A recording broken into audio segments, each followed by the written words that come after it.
మీరు మీ అభిమాన shows and serials TV కన్నా ముందు ఈటీవీ విన్ యాప్లో చూడండి. Download and subscribe to ETV win app. 99 రూపాయలు మాత్రమే.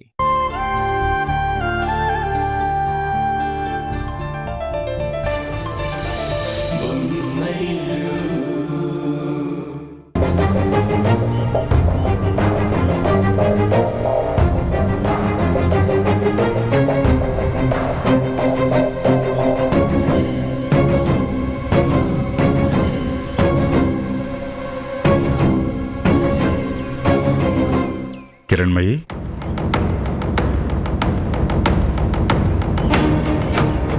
కిరణ్,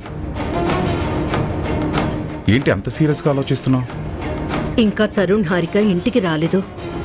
వస్తారులే, దానికోసం ఇంతలా ఆలోచించాలా? సరదాగా వెళ్తావంటే సరే అన్నాను. సమయానికి ఇంటికి రావాలన్న సెన్స్ ఉండాలి కదా. కిరణ్మయి, నువ్వు కాస్త ఎక్కువగా ఆలోచిస్తున్నట్టు అనిపించటం లేదు? వాళ్ళేమైనా చిన్న పిల్లలా టైంకి స్కూల్ నుంచి ఇంటికి వచ్చేయడానికి? వాళ్ళు చిన్నపిల్లలు కాకపోవచ్చు, కానీ ఇంటికి వారసుని ఇవ్వబోతున్నారన్న జాగ్రత్త వాళ్లలో ఉండాలి అంటున్నాను. కాస్త స్వేచ్ఛగా తిరగని కిరణ్మయి, ఎందుకంత కంగారు పడుతున్నావు? స్వేచ్ఛ మితిమీరిపోతే పెద్దల మాటలు కూడా లెక్కలేనంతగా పెరుగుతుంది. పోనీలే పాపం అని వదిలేస్తే ఇదిగో ఇలాగే హెచ్చుమీరిపోతారు.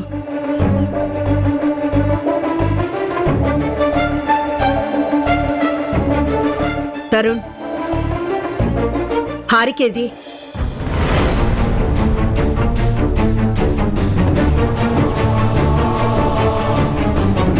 ఇద్దరు కలిసి వెళ్లి ఒంటరిగా వచ్చా. హారికెక్కడ? తన్ని వాళ్ళ పుట్టింట్లో వదిలేసి వస్తున్నానమ్మా. వాళ్ళ పుట్టింట్లోనా? ఎందుకు? మామయ్య గారికి ఒంట్లో బాలేదమ్మా. ఆయన్ని చూడ్డానికి తీసుకెళ్లాను. వాళ్ళకి తోడుగా ఉంటుందని ఓ 2 days ఉండమని చెప్పాను. బావుందిరా, చాలా బావుంది. నువ్వే నిర్ణయం తీసుకుని హారికతో బయటికి వెళ్ళావు. ఇప్పుడు నా పర్మిషన్ కూడా తీసుకోకుండా వాళ్ళ ఇంట్లో దిగబెట్టొచ్చావు. ఏవో సాకులు చెప్పి పుట్టింటికి వెళ్ళడం నీ భార్యకు అలవాటైంది. ఆవిడ గారు తానా అంటే నువ్వు తందానా అనడం నీకు అలవాటవుతున్నట్టుంది. అది కాదమ్మా, మామయ్య గారికి హార్ట్ స్ట్రోక్ వచ్చింది. అందుకే తన్ని తీసుకెళ్లాను. ఈ టైంలో తను అక్కడుంటే వాళ్ళకి కాస్త ధైర్యంగా ఉంటుంది కదా. వాళ్ళ నాన్నకి బాగోకపోతే మనకు తెలిసిన హాస్పిటల్స్ కి రికమెండ్ చేయి. కావాలంటే మన ఫ్యామిలీ డాక్టర్ ని సజెస్ట్ చేయి. అంతేగాని నీ భార్యని పుట్టింట్లో వదలడం ఏంటి?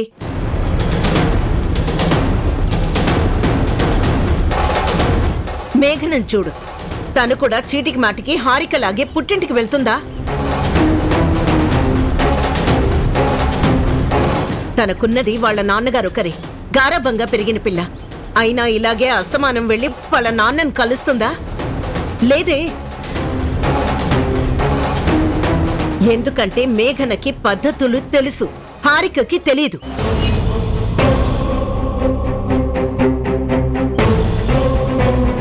హారిక వాళ్ళ నాన్నగారికి ఒంట్లో బాలేదని స్వయంగా తరుణే చెప్తున్నాడు కదా. ఇంకా ఈ వాదన అవసరం కిరణ్మయి? ఇందులో హారిక తప్పే ఉంది? తండ్రికైనా తల్లికైనా ఒంట్లో బాగోలేకపోతే ఏ కూతురైనా చూడటానికి వెళ్ళటం చాలా సహజం. అది వాళ్ళ బాధ్యత, ధర్మం కూడా. ఇక్కడ ధర్మాల గురించి చెప్పి మీ కోడల్ని వెనకేసుకురాకండి. ఇంటి కోడళ్లు పదే పదే వాళ్ళ పుట్టింటికి వెళ్ళడం మంచిదా? పెద్దవాళ్ల మాటలు గాలి కుదిలేసి ఎవరికి నచ్చింది వాళ్ళు చేయడం సమర్థించాలా?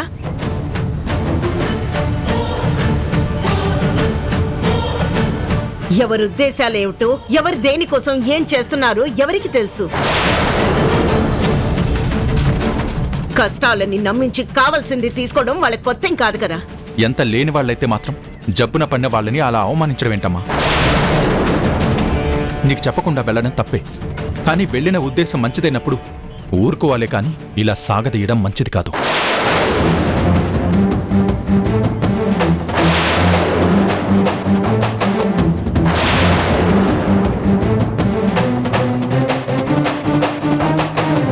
చూడండి మీ సుపుత్రుణ్ణి ఎలా మాట్లాడి వెళ్తున్నాడు.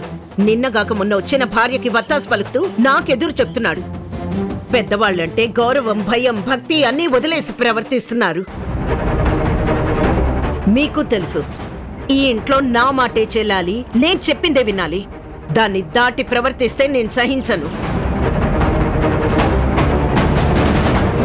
అయ్యో అత్తయ్య గారు, మీరిలా ఆవేశపడకండి. అందరూ నాలాగే మీ మాటని వేదంగా భావించే వాళ్ళు ఉండరు. ఇక్కడ మీకు కోపం తెప్పించి వేడుక చూసేవాళ్ళు, మీ ఆవేశాన్ని తమాషాగా చూసేవాళ్లే తప్ప మీ మనసు తెలుసుకుని నడుచుకునేవాళ్ళు ఎవ్వరూ లేరత్తయ్య.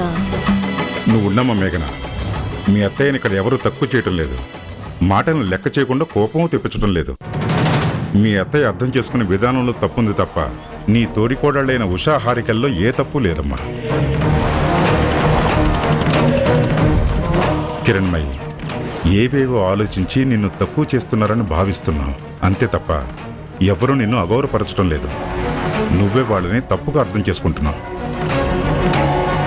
ఇప్పుడున్న పరిస్థితుల్లో మనం ఒకసారి వెళ్ళి హారిక వాళ్ళ నాన్నను చూసి రావటమే మర్యాద. నా ఇష్టాలకి నా అధికారాలకి వ్యతిరేకంగా నడుస్తుంటే ఊరుకోమంటారా? పైగా వాళ్ళని పలకరించడానికి వెళ్దామంటారా? వాళ్ళింటికి ఈ కిరణ్మయి వెళ్ళడమా? అది జరగని పని. నా మాట లెక్కించని వాళ్ళని నేను వదిలిపెట్టను. కిరణ్,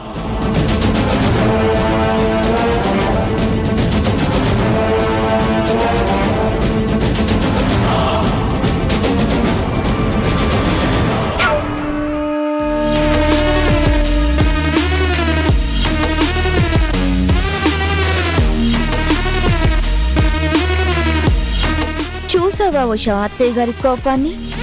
రేపు ఇదే పరిస్థితి నీకు కూడా రావచ్చు. అప్పుడు నిన్నైతే చెప్పినా పంపరేమో, చెప్పకుండా వెళ్తే తిరిగి రానివ్వరేమో. మరి నీకే ఇలాంటి పరిస్థితి వస్తే, నువ్వు గనక చెప్పకుండా వెళ్తే అప్పుడు నీ పరిస్థితి ఏంటో కూడా చెప్పక్క.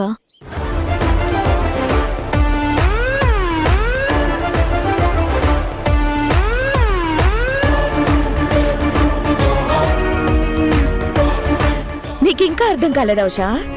అత్తయ్య స్టేటస్ ని చూసి రెస్పెక్ట్ ఇస్తారు. నీ రేంజ్ లో నన్ను ఊహించుకుంటున్నావా? నువ్వన్నట్టు మా వాళ్ళకేమైనా జరిగితే ముందు అత్తయ్యే నన్ను దగ్గరుండి తీసుకెళ్తారు. ఆవిడే దగ్గరుండి అన్నీ చూసుకుంటారు. అది నా రేంజ్. నీకు చెప్పినా అర్థం కాదు, నీ ఊహకు కూడా అందదు.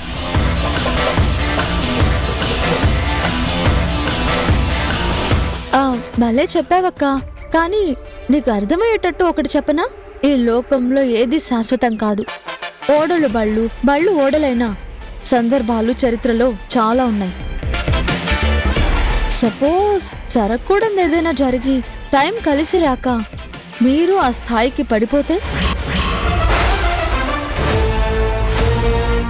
జస్ట్ అనుకో అంతే. ఒకవేళ మీరు మా స్థాయికి పడిపోతే అప్పుడు నీ పరిస్థితి ఏంటో కాస్త ఊహించుకో అక్క.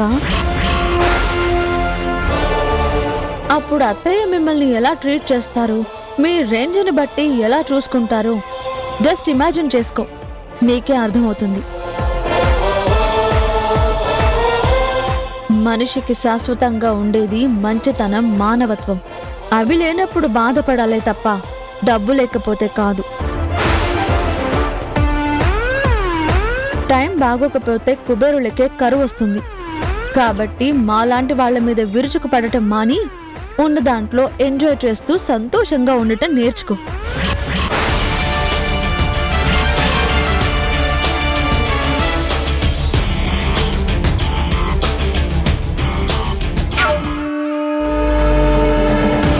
ఏమీ లేకపోయినా పొగరికి తక్కువ ఉండదు, వాదనకి హద్దుండదు. వీళ్లతో ఏదో ఒక మాట పడితే గాని నాకు బుద్ధుండదు.